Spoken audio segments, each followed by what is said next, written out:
All right, what's going on, ladies and gentlemen? We're going to be doing a quick call review here on today's morning training. Now, I'm going to play this out here for you guys. Let me know if you have any trouble hearing it.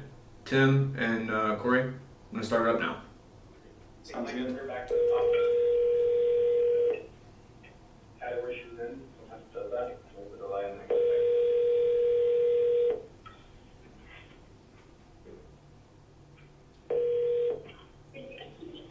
Hello. Hey, Okay. just hold on. I've got your request here about the life insurance. How's it going? I'm not interested, actually. Uh-oh. So we just got immediately off the bat not interested. Honestly, my energy's a little bit low here. It's later in the day. I'm like, hey, is, blank there?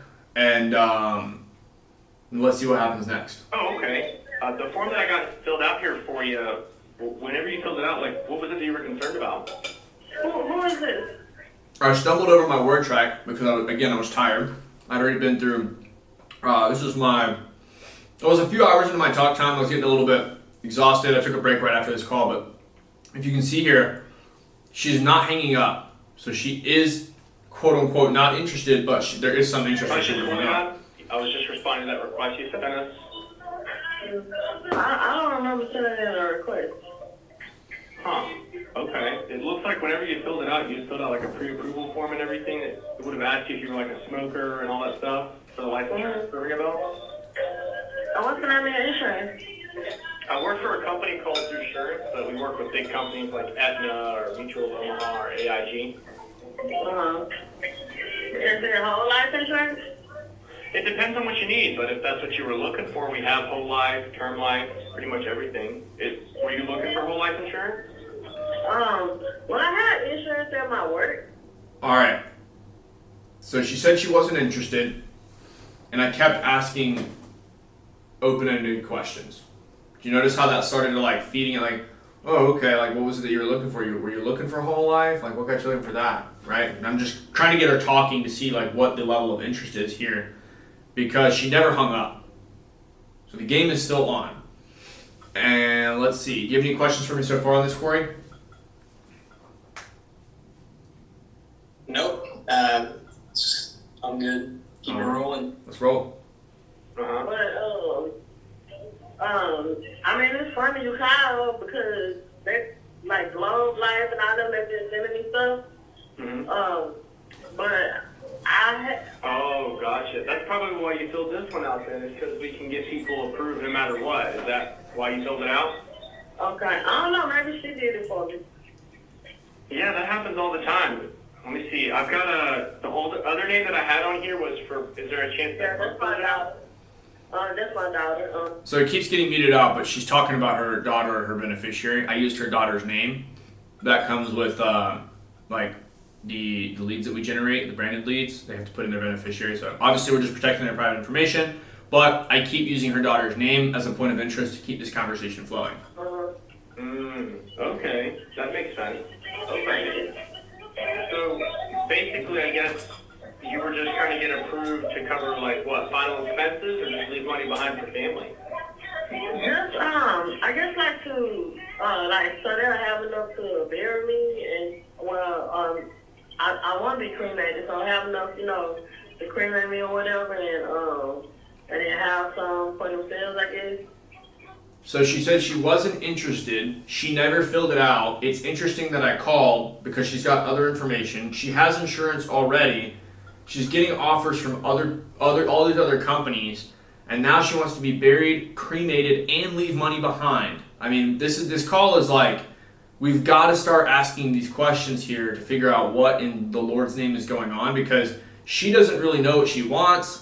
She had her guard up because she probably thought I was some slummy telemarketer trying to sell her anything. And it sounds like her daughter might have actually filled this out to get the insurance, right? So, right at this point, I wouldn't even call these objections. It's just confusion, right? If we label it as an objection, we give the objection power. But this is just straight up confusion. She doesn't even know what's going on. I also have no idea what's going on, which is why I'm forced to ask questions. Most agents turn back when a prospect says they're not interested, but interest in itself if you are not interested, is a level of interest. So we've just got to basically move them up the scale of more interested than not, and we can get that problem solved right there altogether, because unless they're fully indifferent, we still have a shot here. So let's check out what she says next. Okay. Gotcha. All right. And then I know you said you had a work policy. Do you have anything else currently, or what does that look like? No, just my work policy. I see. And so I guess you kind of realized like that thing expires, and that's probably how we got here today. Then is that correct? Yes, like if it expires, it's like, cause like a lot of my friends, they got fired, you know, and say they don't have anything. So. Okay. So we took this from I didn't fill it out, I'm not interested, I've never filled that out in my entire life, to what insurance is this, to yeah, my work policy expires and that's why I want permanent life insurance. We've already gotten her to admit she wants life insurance. So, you know, if I get caught in that situation, I'm not going to have any insurance. Okay, that makes a lot of sense. Her concern is that if she's fired, loses her job, or retires, she's not going to have life insurance. Okay. Well, yeah. Let me see what I can kind of do for you. The birthday I got for you here was. That's correct. Okay. And then, have you ever heard of a company called Great? So we go through here and start asking some questions. I figure out also the other reason that she's looking into life insurance is due to some health conditions that she's had here previously, and just recently, that she's really concerned about. She's not sure about what the future might hold. If she gets fired, her family's on the hook. She's concerned. Whether or not she filled it out, she's still a buyer. So, as you can see here in this phone call, that music was louder than she was. I don't know if you can tell on the call recording, but I can barely hear her. But she actually ends up, once we get through that, I think... Listened before? Yeah, you can hear, she actually turns the music off. This lady ended up buying a almost $20 a month policy, and we were able to get her squared away and give her peace of mind. At the end of the call, we ended up being like almost best friends. It was insane. She's super cool, great client, excited to help her and her family out.